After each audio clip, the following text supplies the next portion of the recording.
Puccini'nin Turandot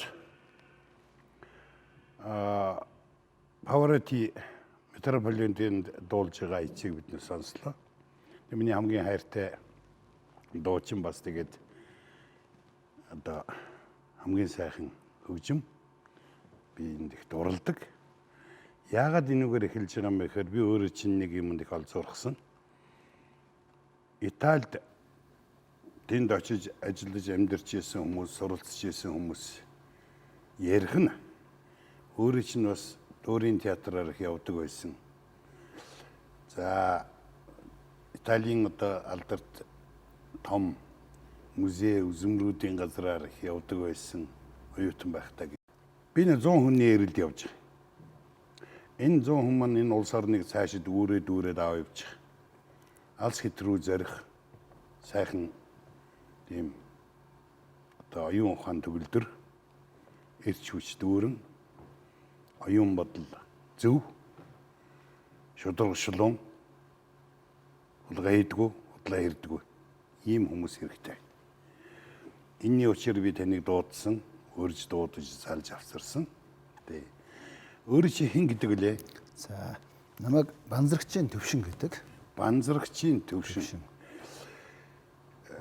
Би таны нэрийг мэдэхгүй дэ асууж байгаа юм биш. Энийг тодотгох гэж асууж байгаа. Банзрагчийн гэхээр одоо мундаг том судар ном байна уу? Тий. Ер нь бол манай аав гуруула. За Ашид, Банзрагч, Жадам гэдэг. хөө ямар мундаг юм. Тэгээ ер нь бол томоохон судруудын нэр өгсөн байдгийг. Тэгээд манай аавын дүү Жадам гэдэг нь бас том судрын нэр та бас мэдээ. Тий. Энэ нөгөө Ховдын багшин дэдийг үүсгэн байгуулаад энэ деканаар олон жил ажиллаж байгаад. Ховдын багшин дэдийг үүсгэн байгуулсан Жадам гэдэг нэртэй хүн. Тий, Намын Жадам гэж хүн байна. За Банзрагч гэдэг нэртэй хүн юу хийж явсан бэ? Банзрагч гэдэг хүн ер нь бол Завхан аймгийн Баян хархан сумын уугуул. Тэгээд энэ Мөрдөн бай цагта Галаманд ажиллаж байгаад тэгээд сумандаа сүүлдээ зоо техникч тэгээд сүүлдээ сумын засаг даргаар ажиллаж байгаа. Тэгээд одоо ирээд тэтгэвртэй байж байгаа. За сайхан зам мөртэй хүн байна. Харахгүй Банзрагчийн юм билээ. Төвшин. За Төвшин гэдэг шиг сайхан. Тий. Төвшин би өөрөө шинийн нэгний өглөө төрсөн гэдгийг. За. Тий. Тэгээд ер нь бол миний нэрийг бас аав маань өөрөө өгсөн гэдгийг. За. Төвшин гэдэг бол нэг талаасаа юмны хим хэмжээ яг дундаж хязгаар, нөгөө талаасаа яг тэнцвэртэй байдал гэж байгаа. Магадгүй нэрэд байгаа ч юм уу аливаа бүх юмд ер нь тэнцвэртэй оролцохыг боддог. Нөгөө амь амьдралын тэнцвэр, ажил үргийн тэнцвэр, сэтгэл хөдлөлийн тэнцвэр гэдэг олон тэнцвэрүүдийн дундчлан болов гэж. Хүн ер нь нэрээсээ их хамаардаг л да өөрийнхөө нэрнээс. Ер нь баг манай хуучууд баг оноод өгсөн байдаг баг. Зарим нэг хүмүүстэй таарад нэрийг асуухаар тэр цаад утга, нэрнийх нь утга, тэр хүнийх нь өөрийнх нь ааш, аяг, зан төлөвтэй ихэд таардаг. Тий. Тэгээ энэ бас л ухаалгаар түмэн нэр өгтөө хүртэл номын нэр өгдөг. Ингээд Банзрагчийн Төвшин гэдэг залуутай би тав тэрэг үзээ сууж байгаа хүмүүст одоо танилцуулж байгаа. За баярлалаа. Энэ танилцахтаа би тэр бас их учиртай танилцсан. Хоёулаа Facebook хаягаа өгнө. Энэ тэнд нь авчуулчихсан энэ юм байхгүй зү? Байхгүй гайгүй. За нийтийн мөнгнөөс улсын төсвөөс жалжуулалт хийсэн, арын халаас нь хийсэн тэр юм байхгүй зү? За ер нь бол тийм ойлгоц одоо бас байхгүй. Бас яг тийм байна. Танай үеийнхэн чи хэд онд төрсөн? би 75 онох. Тэгнь танай үеийнхэн 75 он гэдэг чи 90 онтой хэд настай залах уу? 15 настай. 15 настай. 15 настай залгаж байна. 15 настай тэр сайхан үетэй залгасан хүүхдүүдэд нэг тийм одоо хон нэг жах юм хомсолчихсэн энэ тэр өөртөө хийчихсэн гэсэн санаа байдгүй юм байна лээ. Би одоо энэ уулзж байгаа залуучуудаа харахад бол бүгд тийм ерөөсө тархинд нь байхгүй. Тийм суур ойлгох зөр нь бол байхгүй. Байхгүй тийм байлээ. Бүтээж тарж амьдрдаг тийм хөвшлийг ер нь уламжилж авсан тэр орчинд өссөн учраас одоо нийтийн юмнаас завших тийм шамшигдуултын асуудал ер нь жоохон санаанд багтдаггүй шүү дээ. Багтдаггүй тийм ээ. Төвшөө. За Facebook хаягаа хэлчтэй зүгээр. За банзрагчийн төвшин Гэл орох уу? Пэйж байгаа тий. Төвшин банзрагч гэдэг англи үсгээр өвчтсөн. Миний Facebook хаяг байж байгаа. Зөв. Төвшин банзрагч Тий.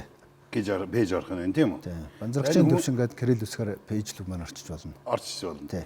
За энэ хооронд хүмүүс ингээд чиний пэйж рүү шууд бас зэрэгцээд ороод үзэх байх л да. Чамтай танилцахын тулд. Тэгээ яд чи тэрийн одоо нэвтрүүлэг их гоё Нисэн дорма гэдэг фаворитыг нь дуулсан өстэй ховор сайхан хөгжим одоо дөөрийн хэсгийг сонслоо шүү дээ тийм ээ. Энэ их сайхан турандаа тул их сайхан Монголыг дэлхийд дуусгасан. Ариун Баатар дуучин одоо дуусгаж шүү дээ тийм ээ. Тэгж байна. Тэгээ Чингис хааны одонд. Тий. Ястаа Чингис хаан мэт дуусгаж байна дэлхийд. Гэр сайхан байна. Тий. Тэгэхээр өөрөө бас залгамж халаана. Бас л одоо тэр үеийн залуучууд тийм учраас та нар тийм хариуцлага оногдож байгаа. Тэгэхээр Италиас Марко Поло ирж исэн бол Монголоос та нар очиж байна. Тийм үү? Тий. Хиний захиан дээр мондог үгүй л дээ одоо. Гуйканы захиан дээр. Чи мэдэх үү? Мэднэ. За чи нэг ерөнхий утгын нэг хэлээд. Ер нь бол агуулган л хэлчихэ тийм ээ. Тий агуулга. Далай хааны зарилгийг дагаж мөрд аюутугай, эмэтугай гэсэн байгаа. Тэр нь бол өөрөөр хэлбэл дэлхийн ихэнхийг бид эзэлчлээ. Танаа улс бол нэг тийм дагвар улс эвтэй найртай байгаараа гэсэн юм л агуулга байдгийг очиж үзчихсэн. Нэг хэмжгийн үү? Тий, Венецийн яасан сайхан. Юун дээр Венецийн музей дээр бас тавьдаг. Ер нь тэд нар чинь ингээд бас хаяа тэр голгол чухал үзмрүүдэд тойруулаад явуулдаг юм билээ шүү дээ. Зөв. Тэгээд таарсан уу? Таарсан. Зөв. Тэгээд тэрэн дээр нэг мундаг үг үйл дээ. Би яаж мэдхүү тэнгэр мэднэ гэж. Тий. Одоо тэнгэрийн хөлөнд захирагдсан л агуулга хийж байгаа. Биднээс нэг сайн найзыгаа тэнгэрт явуулчихад чулуун дээр нь үг шилсэн. Тэрэнд Дорцомбо найруулагч. Манай одоо Монголын шилдэг шүүмжилт реализмын төлөөлөгч. Тэгээд Балжины мөгөө биднээс ярьж хагаад тэнгэр мэднэ гэдэг үгийг сийлэл доор нь нэр он тавиал өнгөрсөн. Энэ хүнийг тэнгэр мэднэ гэж. Нэгээр тэнгэр мэдхээр сайхан хүн. Тэгэхээр энэ тэнгэр мэднэ гэдэг үг бол одоо агуу үг тийм ээ. Тэгэхээр агуу үг. За баярлалаа. Одоо тэр их хааныхаа одоо захиаг 700 жилийн өмнөх захиаг тийм ээ. Тэгэхээр бахархаж бахтууштай захиа үг байдаг. Бид нар өнөөдөр бол бас юм жижигхэн агчдсан улс боловч энэ агуу том түүхээрээ л бидний одоо тусгаар тогтнол хүмүүсийн итгэл үнэмшил тэн дээрээ бахархаж оршин тогтнодог юм болов уу гэж бас боддгоо шүү дээ. Яг тэрийг хараад зогсчихтай чи өөрөөрөө бахархсан уу? Бахархалгүй байдаг. Монгол хүн болж төрсөн тэр агуу гүрнийг үндэслэн байгуулагч дэлхийн талаас дэшгийг үүсгэн байгуулсан тэр улсын үр садууд шүү дээ гэж бодглохоор одоо Монгол хүнээс нараа үнэхээр их бахархдаг юм билээ. Тэгнь. Яг тэгнь. За ингээ хүмүүс фейж үзчихийг таны тэр сошиал хаягаар ороод ингээд тантай танилцаа байж энэ хооронд хоёулаа нэг жаахан ярилцъя. Тийм. Би өнөө өдөр өглөө болсон чинь гүйлс эсгэлцсэн их сайхан тэгтэл нөгөө манай Данзангийн юмсран бороо ганц нэг тусах нь сайхан борог өвс норсон байх нь сайхан хаврын цас гэрлүү урсхан сайхан хаа нэгтэй шууд ганганхан сайхан алтан хараацай дэрэгдүр нисэх сайхан аяны хүн манай уяанд буух сайхан айлын маань айлд бүсгүй байх нь сайхан айл нүүж ирэх сайхан гэж та нар нүүж явна та нарын үе хаалга тогсч байна яг саяны Ямсарангийн бичсэн шиг ирж явна сайхан байна үнэхээр сайхан байна Тэгэхээр та нарын үеийнхэн энэ улс орноо өөдөн татаж авах ёстой юм хариуцлага бүхий нөхдүүд чи ер нь багада хаан төрөөд ямар сургууль дүүргээд бие хэрхэн боловсруулсан юм бэ? Саяын таны уншсан шүлгээс хэлэхэд яг энэ оршихуун өгөгдөл, үйлдэл болгоныг бид нэр ингэж сайхан мэдэрдэг болчвол мөн ч их азтай төрсэн хүмүүс гэдгийг бол бас бодож бахархаж явхлаар энэ монгол хүн гэдэг нэрээ үнэхээр жаргалтай маа. Таны саяын уншсан үйлдэл болгон өөрөө бол биднэрт өгөгдсөн, зориулга гэж ингэж ойлгохоор болж байгаа. За би Завхан аймгийн Баян хайрхан суманд төрж өссөн. За манай сум бол одоо тухайн үедээ 8 жилийн сургуультай. Тэгээд 10 жил байхгүй учраас Завхан аймгийн Нөмрөг суманд дотор байранд очиж 2 жил 10 жилээ төгссөн. За аав маань зоотехникч сумын засаг дарга хийжсэн. Ээж маань сургуулийн хөгжмийн багш хийжсэн. За хөгжмийн багш юм уу? Хөгжмийн багш хийжсэн. Тий. За яасан сайхан. Тий. Тэгэхээр манайхан бол яг ер нь бол ээжийн талаасаа бас жоохон хөгжим урлаг сонирхон л да. Тийм ч учраас чи тэр мундаг улсад тэр мундаг газруудаар явж тэр агуу дуурийг сонсож ирсэн байна тийм үү? Ер нь бол уртын дуу, морин хуур, тэгэл энэ том дуур энтрийг бол маш их сэтгэлийнхаа угаас ингэж сонсож ойлгохыг хичээдэг. Хичээгч гэжтэй энэ чинь ингээд сонирхол төрөөд байгаа. Тэр айгу агуу урлаг л да. Тэгээд урлаг дөхөртэй. Тэгээд манай ээж дүүнэр бол ээжийн дүүнэр бүгдээрээ л ямар нэгэн хөгжим сонирхдаг. Хөгжим урлагт бол бид нар дуртай. Чиний авч ирсэн энэ зургнууд дотор танайхны зураг байна уу? За бидний бүр гэр бүлдээ өссөн багын хар зураг байна. Энэ. За энэ ээж маань байгаа.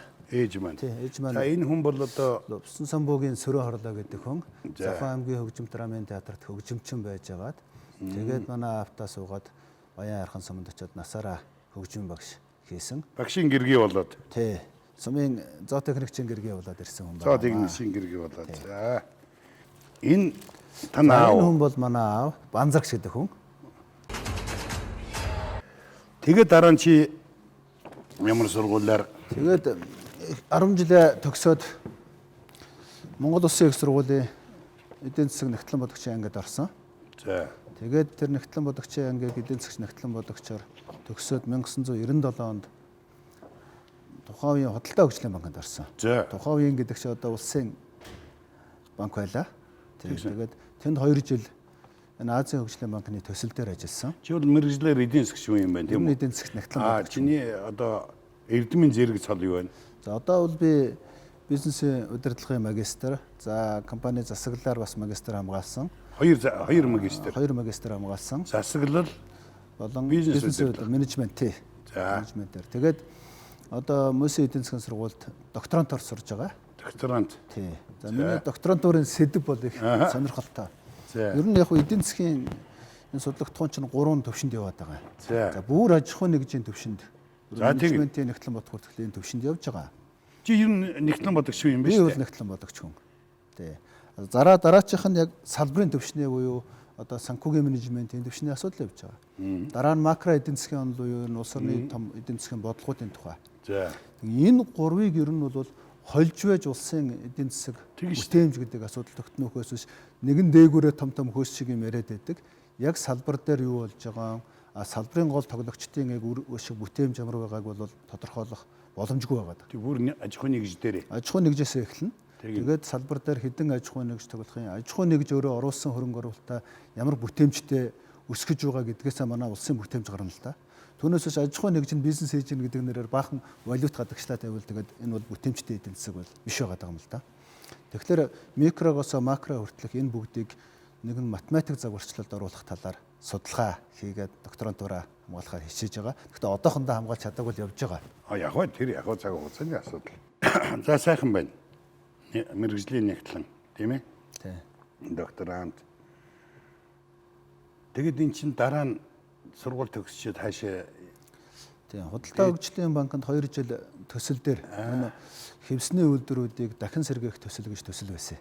Оо за. Манай энэ яг социализмын дараа ч байсан. Тийм ээ? Тий. Өөрөөр хэлбэл социализмын үед чинь энэ хэвсний үйлдвэрүүд чинь нэлээд сайн экспорт хийдэг үйлдвэрүүд байсан юм байна. Тэгшийн. Тэгээд бид нар чинь тоног төхөөрөмжөө сайжруулах, технологио сайжруулах, хүчин чадлаа нэмэгдүүлэх зэргээр Австраас бахан тоног төхөөрөмж аваад Тийм байна. тэгээ харамсалтай нь Австраас тоног төхөөрөмж авсны дараа нөгөө валютын ханш өсөд өр нь 20 дахин өссөн. Тэгээ тэр аж ахуй нэгжүүдээр юм судалгаа хийж тэр аж ахуй нэгжүүдийг цааш нь өөрийн өөрсдөр нь өсгөх боломжийн талаар юм судалгаа хийж 2 жил ажилласан. За тэгээ түүний дараа Эрэл гэдэг компанид орсон. За Эрэл компани чинь тэр үед бараг 40 гаруй аж ахуй нэгжүүдтэй. Тэгээд анхны санхүүгийн нэгтгсэн тайланг гаргаж байлаа. За олон салбар руу орж ажиллаж үзсэн Эрэлд. За тэгээ 2003 оноос Апо компанид санхүү эрхэлсэн захирлаар ажиллаж эхэлсэн. За Апогийн нөгөө хөвчлөлийн дараах үеийн одоо үйлдвэрийн хөрөнгө оруулалтууд дээр бол ихэвчлэн ажилласан да. Зөв. Тэгээ дараа Тэгээ одоо мэрэгсэн нэгтлэн бодогчдын институтын ерөнхийлөгч гэдэг ажлыг хийж байна. За манай мэрэгсэн нэгтлэн бодогчдын институт гэдэг бол нэг талаас мэрэгжлийн байгууллага. Өөрөөр хэлбэл энэ санхүү, татвар, аудит гэдэг юм чи олон улсын түвшинд үүж байгаа туршлагыг Монголд оруулж ирж бид нэр хэрэгжүүлэх тэр үүргийг гүйцэтгэж байгаа нэг өсөндөө төрийн чиглэл үүрэг гүйцэтгэж байгаа тийм мэрэгжлийн байгууллага байгаа. Мэрэгжлийн байгууллага гэдэг нь одоо өөрөөр хэлбэл хэн нэгний эрх ашигыг хамгаалах, хэсэг бүлэг хүмүүс дураараа нэгдсэн холбоод бол биш. Ерөөсөө үндсэн зорилго нь олон улс хэрэгжилж байгаа санхүү нэгтлэн бодогч эдийн засгийн тэр олон загвар стандартуудыг Монголд оруулж ирж суулгах тухай. Тэгээ наадах чинь бол одоо дөнгөж биднээс 30 жилийн өмнө одоо миний амьдралын өмнөх 30 жилд бол одоо социалист маягийн тооцоолон бодогчоор явж илэн шүү дээ. За тийм. Нягтлангуй. Тийм ээ? Тийм. Дараа нь одоогоос 30 жил хүртэлх одоо энэ 30 жилийн хугацаанд 90 оноос хойш шал өөр юм гинтгэ орж ирсэн тийм ээ. Тэгсэн. Шал өөр систем орж ирээд. Тэгэхээр чи 15 настай байсан. Би 15 настай хөдөө байжсэн хүүхэд байхгүй. 25 таа болонгууд 10 жилийн дараа 2000 онд Эрэл компанид одоо ордогч нэгтлэн бодогч шинэ нэгтлэн бодох бүртгэл хийгээс бүртгэл хийдэг хүн ороод ирсэн юм байна тийм үү? А та нарын бүртгэл хийж байгаа юм бол одоохон гадаадын аль ч улсаас ирсэн харсан тун тодорхой байх нэ дээ. Ойлгохдохоор ер нь бол нэгтлэн бодох бүртгэл бол дэлхийн хэл гэж ойлгож байгаа. Ялангуяа энэ дэлхийн томоохон үндэстэн дамсан корпорациуд тэр санхүүгийн тайлагналын стандартуудыг бол мэрэгжлийн түвшинд хэрэгснээр л үн цэнэн тогтно гэж ингэж үздэг. Та нарын ур чадвар их өндөр болсон гэдэг тухай би сонсч ирсэн. Мэргэжлийн нэгтлэн бодогчид тэгээ хянан шалгадаг хүмүүс аудитын төр. Тийм. Ер нь бол манай Монголын аудитын салбар бол харьцангуй хурдтай хөгжиж байгаа. Дэлхийн 4 том аудит одоо манай Монголд дөрвөлөө ороод ирсэн ажиллаж байна. Дэлхийн том 4 аудит PwC гэж байна, Deloitte гэж байна. KPMG, Ernst Young. Энэ дөрв бол дэлхийн хамгийн том аудитын компани. Энэ дөрвөөр аудитлагдсан байгууллагуудын үн цэн өсдөг, хувьцааны зах зээл дээрх итгэл үнэмшил тогтворчдөг гэж ингэж үздэг. Монголд бол энэ дөрвөлөө ороод ирсэн гэхээр бид нар энэ дөрвөөс суралцах замаар бас аудитын салбар бол айгүй харьцангуй хурдтай хөгжиж байна гэж хэлж болох юм. Тийм байна тий. Яг тийм байна. Тэхийн тулд чи хаашаа явж суралцсан бэ? За ер нь бол Яталд би 2 жил сурсан. Яталд одоо 2006-аас 2007-оос 2008 онд. За 2 жил. 2 жил сурсан. За тэгээд тэнд ямар шуухан хүмүүстэй танилцж миний сурсан сургууль бол ер нь менежментийн сургуулиуд. Одоо яг манай ангийнхан, манай сургуулийнхан бол тэр Ятал болон Европын холбооны томоохон бизнесийн байгууллагуудаар одоо ажиллаж байна. Ер нь дандаа ихэвчлэн менежментийн лидерүүдийг бол тэнд бэлтгэж байгаа. Тийм үү? За түрүүний таны хэлдэг шиг нөгөө дүүрийг сонсдог байлаа. Сургуулаараа ч явна. Тэнд байгаа монголчуудаараа ч нийлж явна. За одоо манай дүүрийн говьяч жүжигчин болсон Эрдэнэ Туяавыг тэр үед байж таарсан. Бид хэд чинь нээлж бас дөөр үжин хаяа Эрдэнэ Туяагаа бас дуулуулна. Тэнд манай хотод бол юм 300 мянган хүнтэй жижиг хот Трест гэдэг. Хуучин тэр Австри-Унгарын эзэнт улсын үед нөгөө хатан хаан Сесигийн байжсэн газар гэдэг шүү дээ. Тэр нэг жижиг хөөрхөн тийм. Адриатын тэнгисээр иргэдэх зүүн иргэдэх маш гоё хоттой. Тэгээд тэр яг тэнгислүүгээ гараад далаа усанд орчихно. За манай хотод ч менежментийн сургуулиас гадна бас Абдул Саламын нэрэмжит математикийн том сургууль байсан. Тэнд бол Европын ер нь нэлээд томоохон физик математикийн эрдэмтэд бас цугулдаг тийм том сургууль л да. Тэгээд тэнд манай Монголын одоо физикийн хүрээлэнд академид ажиллаж байгаа Инкват, за Мөсийн математикийн доктор баяраа зэрэг одоо бас мундаг докторууд бас таньжурж исэн. Тэр чинь тэгээд Италид тэр оюун ухааны мундаг Хүрээлэн газар математикийн том эрдэмтэд цуглдсан яг төв оюуны төв нь байсан юм байна тийм үү? Математик, физикийн. Тий, математик, физикийн Европын ер нь нэлээд том төвд тооцогддөг. За дээрэс нь Итали ч өөрөө нөгөө урлагийн төв манай далантай Эрдэнэ туяанараас эхлээд Гавьяат Эрдэнэ туяанараас эхлээд одоо бас дүүрийнхэн маань бүгдээрээ очиж тэнд сурж исэн. Тэр талаараа бас Итали Монголын холбоо бас их сонирхолтой юм байт юм. Чи тэнд байхдаа оюутан байхдаа тэр Итали Монголын хамтын ажиллагааны талаар юу хийж ийсэн? За ер нь бол Колони гэдэг манай тэр бас консул Итали хүн байдаг. Консул Колони. Тий. За Марко Пологийн хамаатан. За энэ удам нь баг тий. Тэр хүн дээр ингээд монголчууд жил болгоо очиж цагаан сараа хийн, бас тусгаар тогтнолын өдрөөрөө очин, оюутнууд бас тэнд уулзсан. Бид нар уулзахаараа Италид байж байхдаа нэгдүгürt вино жоохон амтлан. Тэгдэггүй яг вино уудгүй Итали хүн гэж юу яах вэ? Зачин гэж юу яах вэ? Дээрээс нь тэр дөөр концертуудыг бас их үзнэ. Ер нь бол бас их Европын амьдралын хэм маяг чи өөрөө бас их сонирхолтой хэм маяг л да. Тий. Тэгээд одоохон чи яг мэрэгжлэрээ тэнд сураад мэрэгжлийн нэгтлэн бодогчдын одоо холбооны ерөнхийлөгч болтлоо явсан хүн тийм ээ. Бид одоо тэгээд ер нь ямар хэмжээнд байгаа манай нэгтлэн бодох? За ер нь бол нэгтлэн бодох одоо энэ эдийн засаг санхүүгийн мэдлэгийн хувьд бид нар суралцаад явж байна. Бас мундаг олон суралцсан хүмүүс бол байна. Гэхдээ олонхороо бол бид нар хөгжөөл явж байгаа. Нэг системээс нөгөө систем рүү шилжиж байна. Шинэ мэдлэгүүд орж ирж байна. Тэгэхээр тасралтгүй гадаадын тэр мэдлэгүүдийг яг монгол хэл дээр энэ олонхот нь бол сургах зайлшгүй шаардлагатай байгаа.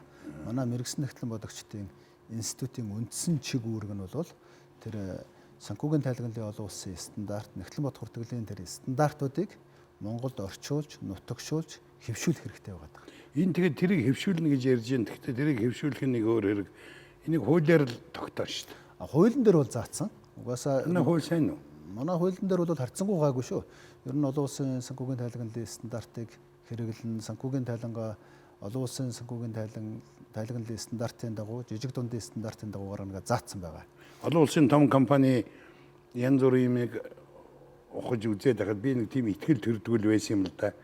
Гэхдээ бидний үсийн шалгадаг гэж яалаа. Одоо жишээлбэл оюутлахын санхүүгийн тайлан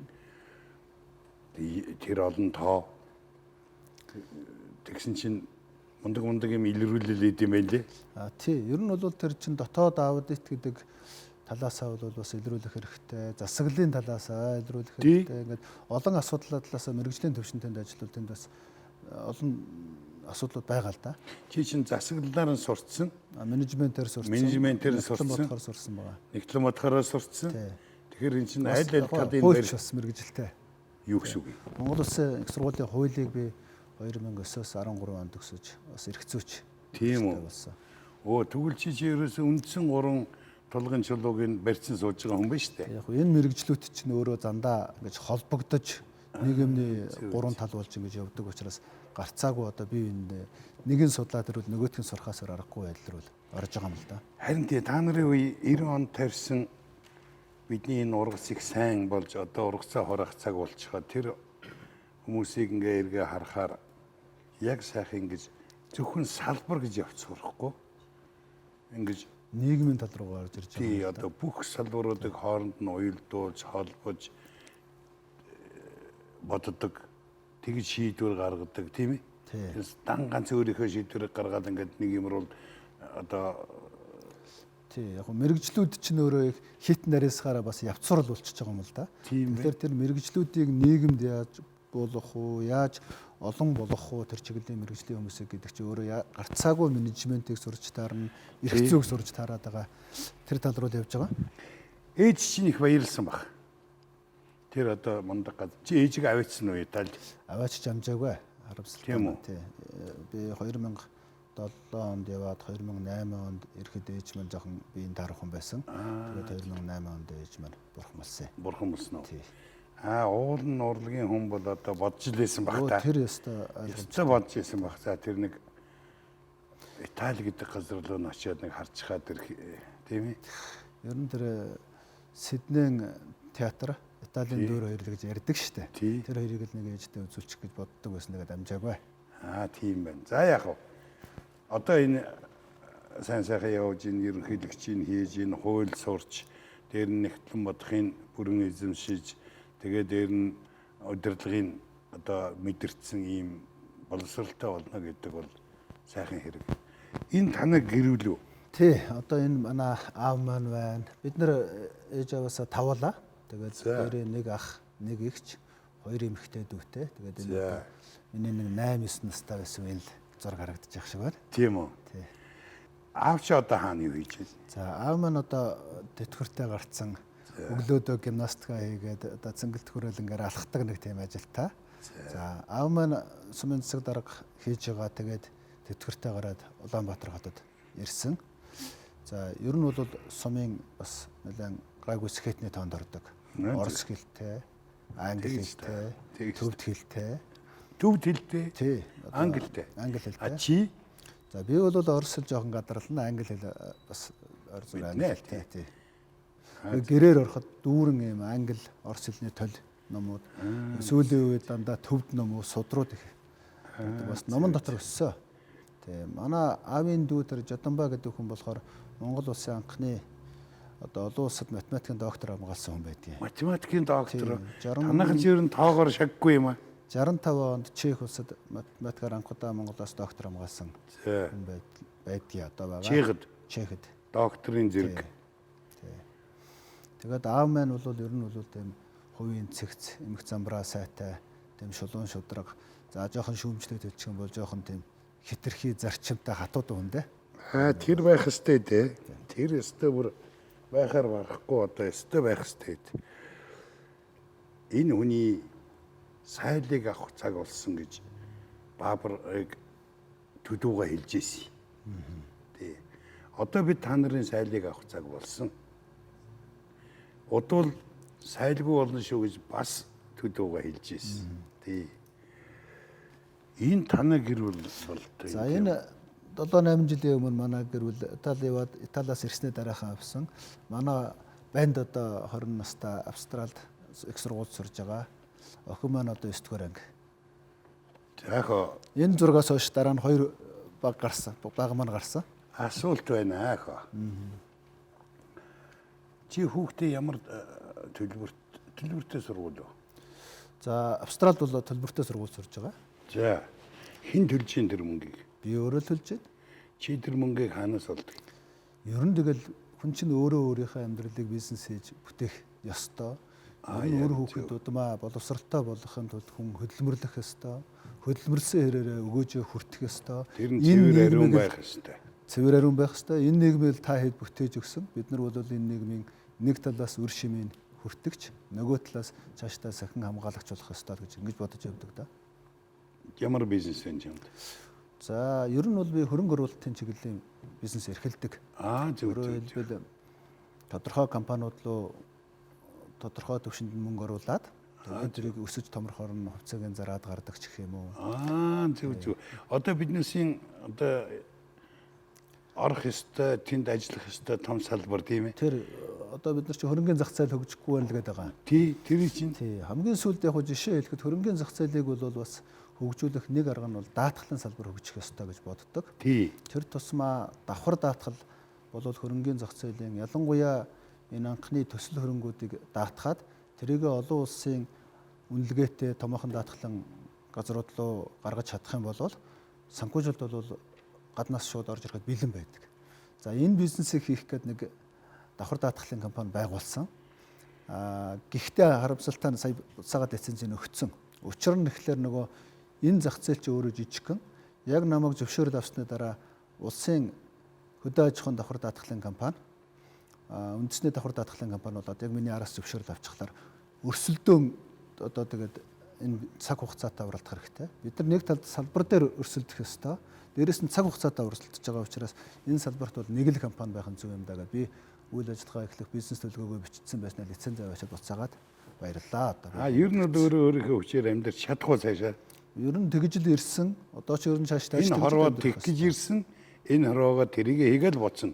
Өөр юм хийхгүй тийм ээ. Өөрөө сайн хөдөлмөр, тэрнийхээ өвшмээр амьдр. Тэгээд болж игэл бусдаа тусал. Би. За, Facebook руу шаарнахаа. За Тэ.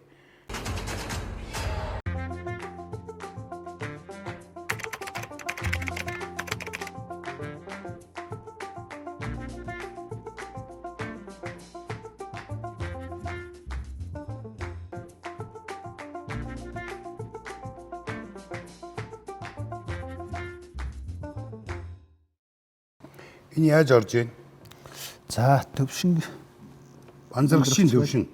анзарагчийн төвшин гэж хэрэлээр өчөөд хайгаад орчиж байна манай пэйж. За. За энэ 2012 оны зураг. За. Ер нь 2008 онд Италиас ирээд хаан улд дүүргийн иргэдэд хурлын төлөөлөгч болсон. Чи чинь дүүргийн иргэдийн хурлын төлөөлөгч үү юм байна одоо? Одоо бол нийслэлийнх. Одоо бүр нийслэх болсон. Тэгээд 2012-16 онд нийслэлийн хурлын төлөөлөгч болсон. Энэ болохоор 2012 онд нийслэлийн хурлын төлөөлөгч болохдоо одоо баталгаа гарын үсэг зурж байгаа. Тэр үеийн зураг. Зөв. Гэтэ нэг та нараас нэг шаарддаг юм байт юм аа. Биднээс их буруу төлөөлөгч сонгочоод тэгээд нэг заавал нэг юм хийх ёстой гэж ойлгодог. Тий. Ер нь бол гол асуудал бол бодлогын ажлыг хийх ёстой. Харин тийм нийгмийг сайжруулах, зам тавьсан уу, усны машин ирдэг болсон уу, хогоо түүсэн үү, баг та нараар хог түлхэх шахдаг юм. Гэхдээ яг дүүргийн төлөөлөгчийн хувьд бол ажлуудыг хийж явах нь зөв юм. Юу гэсэн үг юм? Одоо дүүрэгт амьдарч Дүүрэгтээ хогоо түгөө явж ирсэн үг юм уу? Дүүргийн хогийн системийг сайжруулах. Тэр системийн хувьд бол системийн хувьд тийм ээ. Одоо тэгээд тэр тулгарч байгаа асуудлуудыг шийдэх бодлогоодыг газар дээрээс нь боловсруулж хөгжүүлэх тухайн асуудлууд явж байгаа. Тэгээд тухайлбал 2008 онд тэр нэг хан улд дүүргийн гэрэлтүүлгийн асуудлууд шийдэгдлээ. Замын асуудлууд шийдэгдлээ. Хогийг одоо бүр ингээд өдөрт начдаг нэг юм системээр тогтоож ирсэн. Энэ бол бас тодорхой менежментийн шийдлүүд бол тухайн үед сурсан эрдэмээ ашигласан гэсэн үг биш тийм ээ. Энэ бүхэл юмч одоо явж менежмент юм да тийм ээ. Тий. Энэ юу видео? Энэ бол би энэ нийтийн мөнгө гэдэг ийм сэдвээр би нэг өгүүлэл бичээд энэ дээр штор хийсэн. Тэгэхээр яг одоо нэг ингэж ярьдаг штэ. Төрийн мөнгө гэдэг. Төрийн мөнгийг төрийнхэн мэднэ гэдэг нэг ярьдаг. Гэтэл нөгөө онол нь болохоор энэ бол төрийн мөнгө гэж байхгүй, энэ бол нийтийн мөнгө. Ард түмний татрын мөнгө. Тийм шүү дээ. Миний яриад байгаа чинь тэр. Тэгэхээр энэ ард түмний татрын мөнгийг хамгийн үр ашигтай зөв зарцуулах тухайн асуудал өөрөө төрийн менежментийн асуудал болчихж байгаа. Нэгдүгээр, хоёрдугаарт мэрэгжлийн нэгтлэн бодох хүн ярьж шин. Мэрэгжлийн хүмүүс ярьж байгаа. Тий. Мөнгийг яаж зөв зарах. Тийм ээ. Тэгэхээр манайд чинь одоо нэг юм болчиход байгаа. Ажлыг хийхээр мөнгө яриад байдаг. Гэтэл уг нь бол энэ улсыг яг яаж хөгжүүлэх юм гэдэг том зорилгууд гарч ирээд тэр зорилгуудаа эренблээд тэгээд тэр зорилгуудыг хийх хамгийн зөв менежментийн аргыг сонгоод тэгээд тэр сонгосон арга дээр нь ямар төсөв мөнгө шаардах нүгээд төсөв мөнгө ч одоо 3 4 5 дээр яригдах зүйл байтал хамгийн түрүүнд бид нар мөнгө яриад тавьчихчих. Тэр үтэй хэл төлөвлөгөө байхдаа мөнгө тавьчихдаг. Тэгж байна. Тэгэхээр энэ чинь л өөрөө нөгөө улсын хөгжлийг сааруулж мөнгө алга болчиход байгаа хэлбэр шүү дээ. Мөнгө алга болчиход чи ямар хэлбэр хэлж байна. Энэ чинь аргагүй шүү дээ. Одоо зүгээр хэлж байгаа л өрөнд орсон юм шиг яриад байдаг тийм. Улсын өрөө одоо хэдэн тэрбум доллар болчлаа шүү дээ. Гэтэл энэ чинь цааталт ямар нэгэн ямыг хийж байна. Тэр хийж байгаа юм нь үр дүнгүй бүтээмжгүй учраас тэр нь хэрэггүй юм болоод өрн үлдчихэд байна л гэсэн үг. Тэгэхээр энийг бол одоо маш сайн төлөвлөж үр ашигтай зүйл хийх тухай асуудал нь л өөрөө стратегийн болон менежментийн бодлогын гол асуудал гэж ойлгож байгаа. Тэгэхээр одоо чи тэр үзэж байгаа хүмүүс шинэ Facebook хаягаар ороод энэ материалыг үзэж болно. Дуутай шуудаагаа байж байгаа. Видеогоор ингээд хийсэн байж байгаа. За цааш нь юу хийлээ. За наад чи маш чухал юм байна. Би чиний энэ авдар дотор нэг жоохон донгочноо. За энэ хажуугаар за энэ яадаг юм бэ? За энэ миний 2012 онд нийслэлийн төлөөлөгч байсан зураг байна. Бидэд бас нэлээд идэвхтэй ажиллаж ялангуяа тэр үед хотыг хөгжүүлэхийн тулд гэр хорооллын дахин төлөлт гэдэг асуудлыг анхлаад гаргасан. Тэгшээ. Ер нь энэ хот чинь өөрөө баян, ядуу, дундаж бүх хүмүүсээс л бүрдэж штэ. Тэгэхээр энэ гэр хороолол нь навсаагаад байдаг. нэг хэсэг нь гялцал болоод байвал энэ хотын хөгжил биш.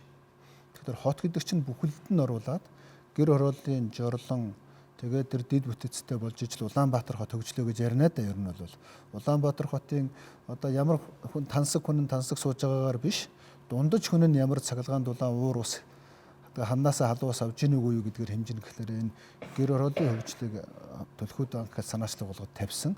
Энэ талаар бол маш их санаачилсан. Ер нь бол тэгээд аливаа юмыг санаачлаад тавьчихад дараа нь тэгээд энэ намууд чинь уралдаал аваад явчихдаг шүү дээ. Зөвлөдөө ер нь бол анхны санаачлах төлөвлөлтийн сайн хийж өгөөд тийм үү? Менежментийн бодож өгөөд тэгээд гаргаад тавьчихад бусд нь уралдаал хийн шүү дээ. Тий. За энэ юу хэлээд байна? За энэ бол ковидын талаар би ярьсан. За их зөв. Ер нь энэ нэг сараас эхлээд энэ ковид гэдэг ханаад вирусны тархалт үүсчлээ. Тэгээд нөгөө карантин тогтоохоос өмнө хэд хэдэн нийтлэл бичсэн.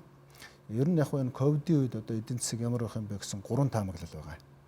За нэгдүгээрт ковид хамгийн ихний үед яаж таамаглаж ирсэн бэ гэхээр 3-аас 6 сарын дотор вакцин гарч ирнэ.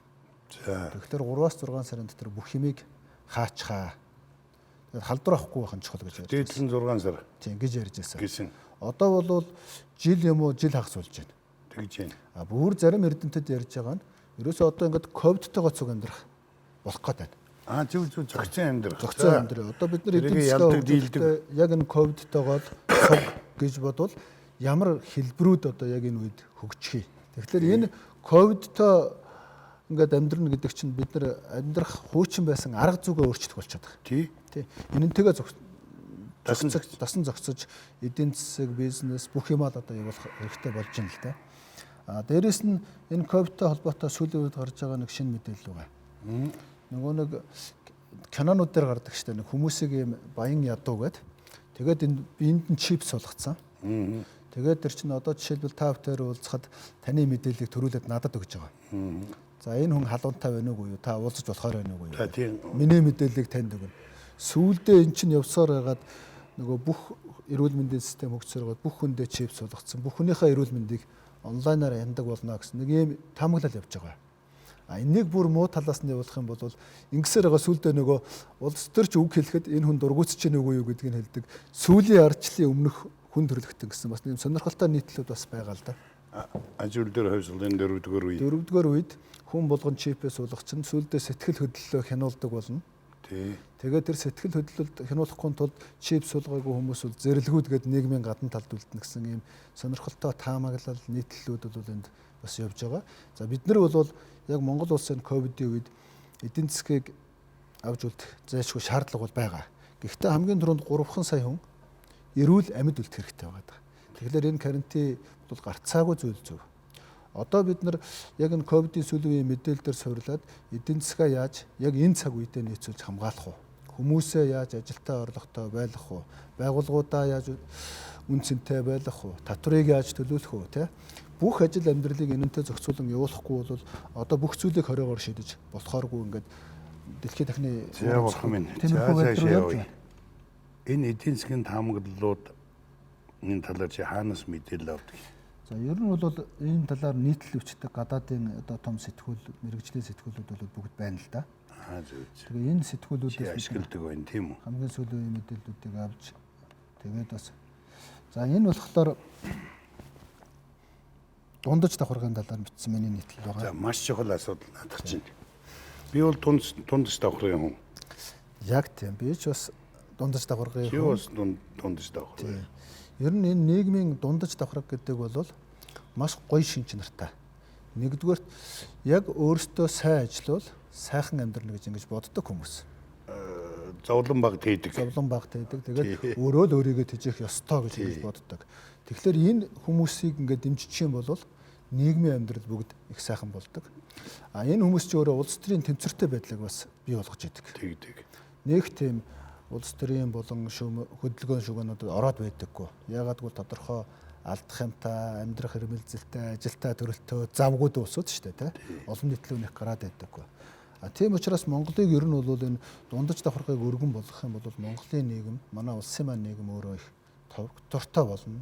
Эдийн засгийн хувьд бол энэ хүмүүс жохон сэдлийн өгөөл дэмжиж чигтэл заавал энэ мөнгө нэгээс татаас аваад байхгүйгээр өөрөө өөрийгөө хөгжүүлээд явчих боломжтой. Тэгээ даажаа бүр олон ажлын байрагч бий болгоод татвараа төлөх боломжтой учраас дундаж давхаргын асуудал бол манай Монголын нийгмийн хамгийн одоо чухал сэдв гэж би хувьдаа эдийн засгийн хувьд боддгийн.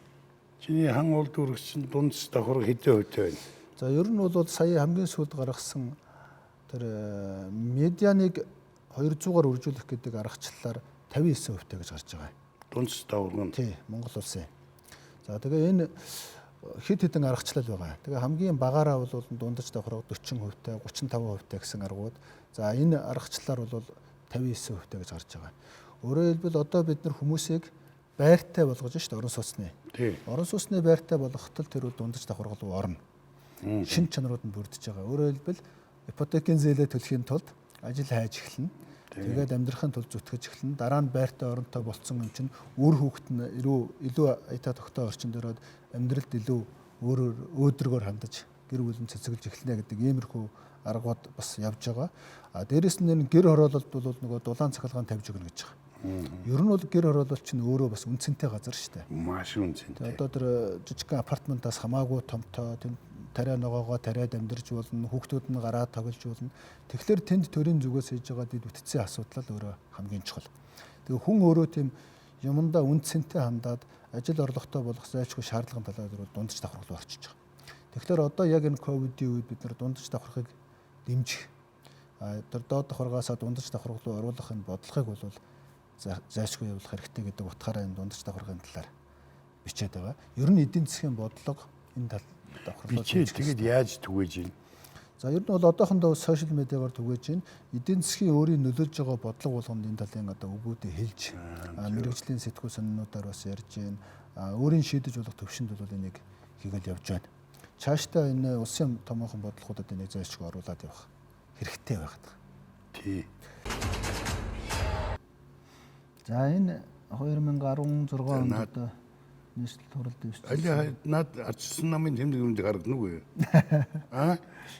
Чи ардчилсан намын залуу юу? Тий, би ардчилсан намын одоо нийслэлд 2 удаа төлөөлөгчөөр сонгогдсон. Ардчилсан намаас хан улдуургаас сонгогдсон.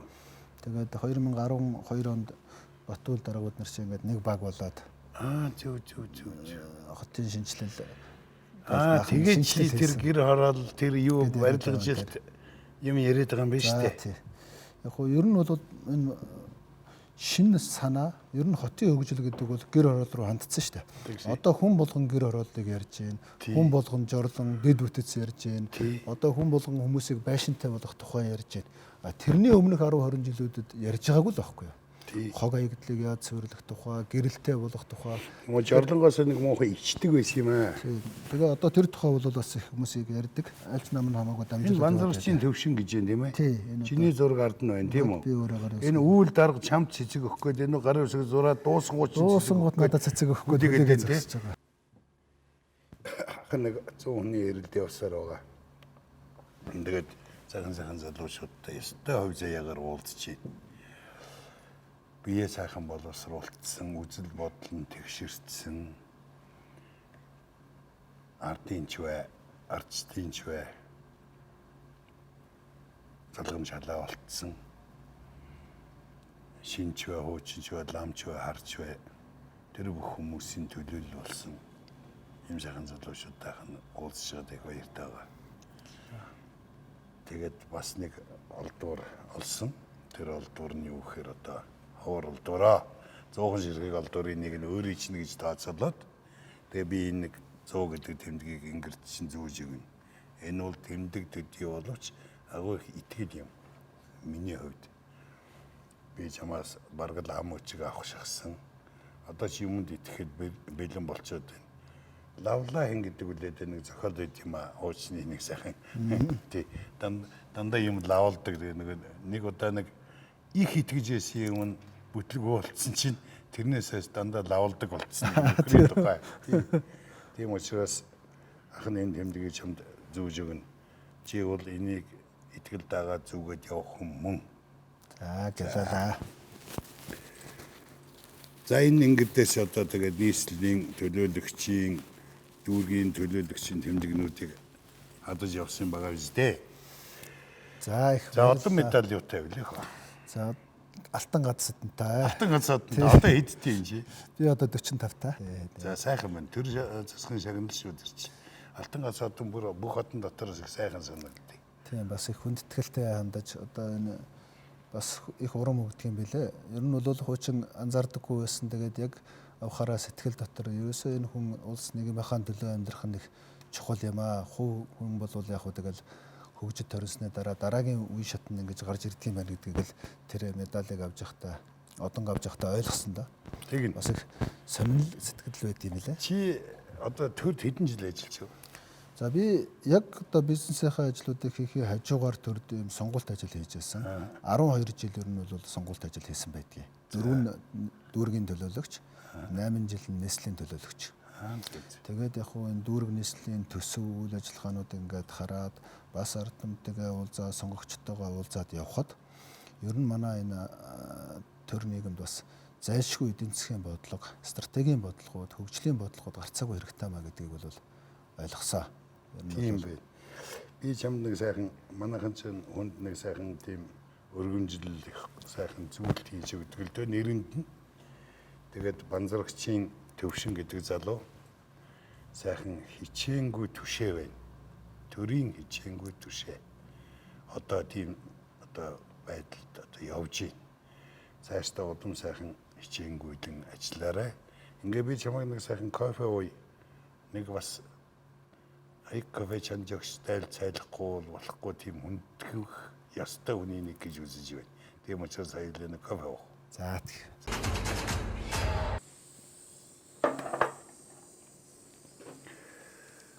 За би тэр манай театрын хувийн театрын одоо хүндэтгэлтэй газар ирээ суудсан байна. Энэ Black Box театр гэж. Би өөрөө театр дүрслэх урлаг киноны талын хүн. За тань дээр чинь бол манай театрын тавьсан абсурд жүжигнүүд хамгийн орчин үеийн энэ дотор ЮНЕСКО, Дөрмарт, Пикетийн жүжигүүдийг бид голчлон тоглодог. Жан Кокто гэх мэтийн философи зөвлөө үед биднээс нэг хоёр жүжиг хийсэн. Нийцээ. Би нэгэмд баяртай байгаа. Та нарын үеийн залуучууд, та нараас доод үеийн сайхан 20 хэдтэй 30 төгөж яваа залуучууд манай үзэгчд болцсон. Тэр бол их сайхан хэрэг. Яг л одоо жинхэнэ цаг үеэрээ л болж байна. Тэгээ саяхан би нэг юм уншижсэн Батүлийн нэг бичимийг уншижсэн чинь Батүл чинь үнэний ферм тийм үү? Тий, Сэлэнгэд нэг үнэний ферм байгуулад амьдрна гэж ярьж ирсэн. Тэгин тэр чинь яг л өөрөө түүний санагдаа тэр сайхан цэцгийн тосоо цохиж тийм ээ? Нэг сайхан амьдралын төрлийн маяглал орохч бас гоё л доо. Найр сайхан болсон гэдэг чинь юм уу бидтэй. Манай бүрээдүүдийг гоо. Танаа бүрээ. Дараачийн үгэн жоохон эвгүй гэдэг. Яг. Найр сайхан муу гэдэг шиг. Тэгэхээр би бас тийм жаргалтай амьдралыг хүсэн мөрөөддөг хүн. Тий. Тэр жаргалдаа хүрэхийн тулд бас миний мөрөөдөл шүү дээ. Одоо энэ нөхөр шиг ингээ бас жаргалтай. Тийм ээ. Үнэн нэг жаргалтай харагдаж байна. Үнэн жаргалтай. Энэ тэр нэг байж байгаа. Тэр нэг юм цан цонцсон энэ дээр бас юм хүмүүс тосмос өсөрцөн байгаа маа. Их хөөрхөн. Тэгээ махаа шараад. Тий. Тэгээ түнэгээ зараад. Тэгээ тэтгүүрээ аваад. Тийм ээ. Тэтгүүр нь зах ёсороо байгаад ийм амьдралыг бол одоо би мөрөөдөж байна. Чи юу мөрөөдөж байна? Чи юу хүсэж байна? Ер нь амьдрал өөрөө юм үн цэнтэй зүйл юм болов гэж бодоод байгаа. Тэгэл одоо хүн болгоны амьдрал өөр ингэсэн хэм маягтай. Тэгээд эхний үед мөрөөдөлмөр сайхан гэр бүлтэй, өр хүүхэдтэй болох, сайхан ажил төрөлтэй байх гэж байна. Одоо ер нь бол яг үнэндээ манай Монголын нийгэм маш их тийм тайван амгалан гэр бүлүүд нь аз жаргалтай байгаа юмдаа сэтгэл хангалуун. Тэгээд бусд нь бас амьдралын төвшин хэнээс дурдахгүй тэр төвшөнд бүгд байж ивэл их сайхан болсон. Тийм гоё сайхан амгалан үн цэнтэй нийгмийг л байгуулахыг хүсэж байна. Тэхийн тулд чи юу хийх вэ? Ер нь өөрийн чадж байгаа бүх зүйлийг л хийнэ. Хамгийн түрүүнд одоо энэ төсөв санхүү эдийн засгийн бодлогыг бид нэр их зөв голдролтод оруулах, хөгжлийн стратеги гэдэг ямиг зөв зүйлийг зөв юмд зөв аргаар зөв сэтгэлээр хийх одоо хэрэгтэй болж байна гэж Зөв мөнгөөр. Зөв мөнгөөр. Тэр бас их чухал. Их шихлаар барахгүй. Мөнгө буруу замаар явчихаараа буцахтаа дандаа харуулсалт хийгээд болохгүй. Ер нь тэр буруу замаар явсан хүн нөгөө нүгэл нүдэ болно гэдэг шиг ямар нэгэн байдлаар заавал буруу дадлах шиг байна. Ер нь тийм учраас энэ үйл явэр гэдэг зүйлийг байна гэж боддог. Тэр одооноос байгаа зүйлдээ сэтгэл хангалуун баг багаар ингэж алхаж амьдрал гэдэг энэ гоё цаг мөчийг үнэн таатаагаар өнгөрөх замаар хүсэл мөрөөдөлтөд хүрэх бодолтой. Нэг тийм шунал тачаалын сэтгэлээр тэр нэг хаа нэгэн зүйлийг байгуулчих юм бол дараа нь тэр нь эргээд бас өөрт нь буруу зүйл тохиолдоход хүрэж гин гэж ингэж боддог.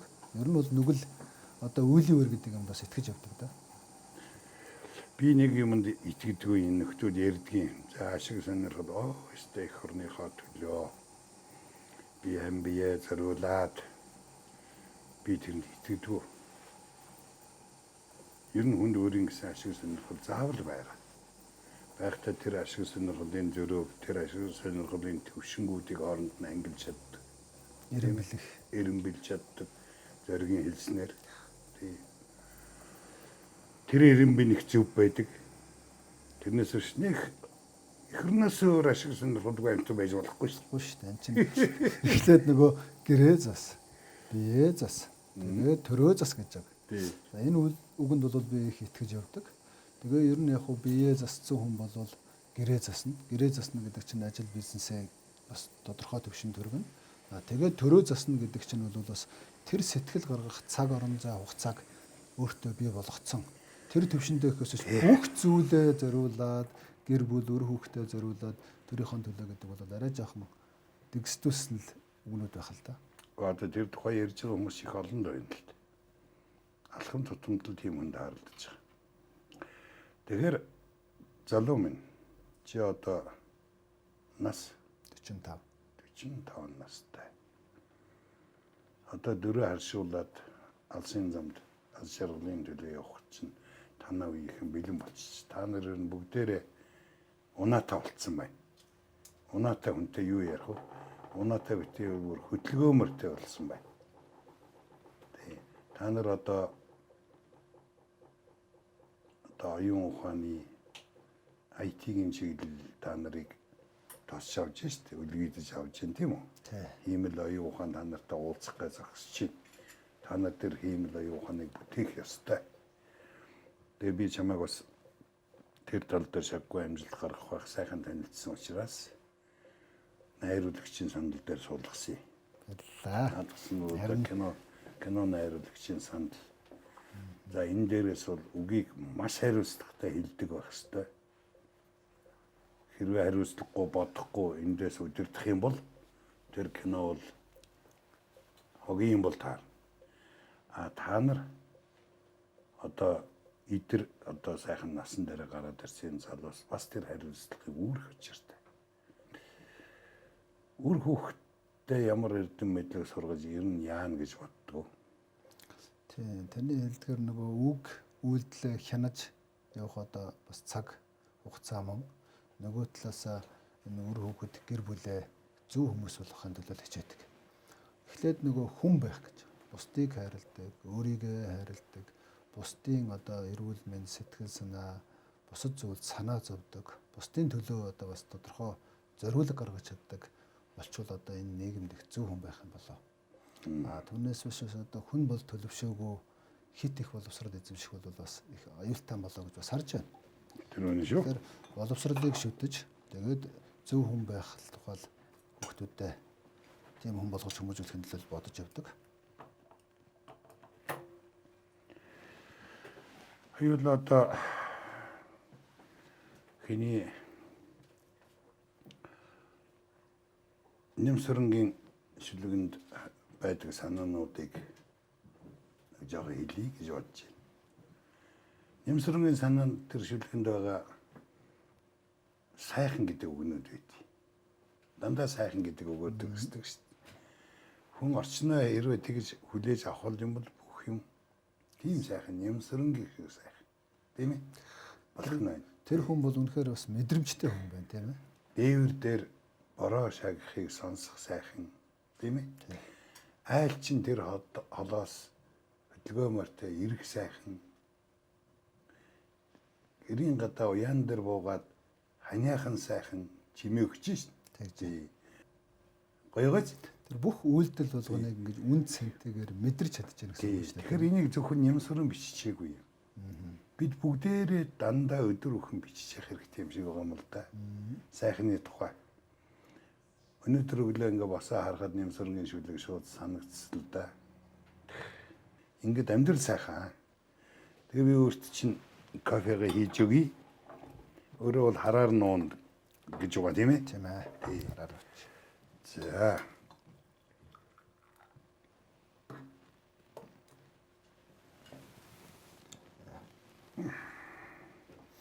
Энэ яруу найраг шүлэг өөрөө амьдралыг бүр ингээд ширхэгчлэн детальчилж хараад тэгээд тэрийг мэдрээд тэгээд тэр сэтгэл дотроо ингэж уран сайхны аргаар ингэж гаргаж байгаа буюу энэ амьдралд хандж байгаа хандлагууд юм шиг санагдав. Би бас нэг 2 шүлэг бичсэн. За. Тэгээд нэг нь бас нэлээд гайгүй дуу болцсон. За тэрний шүлгийг дуудаач. Хаан заяатай орчлон гэдэг нэг дуу шүлэг сонссон Бацковят Батнэр болсон. Тий. Би нэг хурдан мөр билгэлчээр мөр болгочдөг шиг нийтийн дууг бас нэг сайн мэддэг юм. Тий. Тэгээд тэн дээр яг гол санаа нэг иймэрхүү хүн гэдэг амьтан чинь дандаа бие биентэйгээ амьдардаг. Нийгмийн амьтан гэдэг утгаараа. Тэгээ нийгмийн амьтан гэдэг чинь бие биенээсээ хамаарж байгаа байхгүй. Одоо жишээлбэл та бүхэн бол нэгэн энэ агаар орчинд орж байгаа бол бие биенээ хайрлж хүндлэх юм бол бие биендээ сэтгэлээрээ байх юм бол хоёулаа сайхан болно гэсэн ийм утгатай шүлэг. Дөрвмөр хэлээч хөө. Ядарсан цагт амттай байх түшигтэй. Яарсан цагт нөхөдтэй байх тулхтай. Ядарсан цагт амттай байх түшигтэй.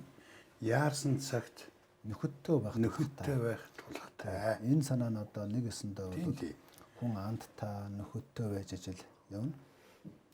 Эхийн сэтгэл үрээ голоод ээдхийг үзээгүй гэж. Яасан гоё үг вэ? Их хүний сэтгэл үр гэдэг тэр хүүхдээ гарцсан цагт ямар ч сайхан муухай байсан голж үздэг юм.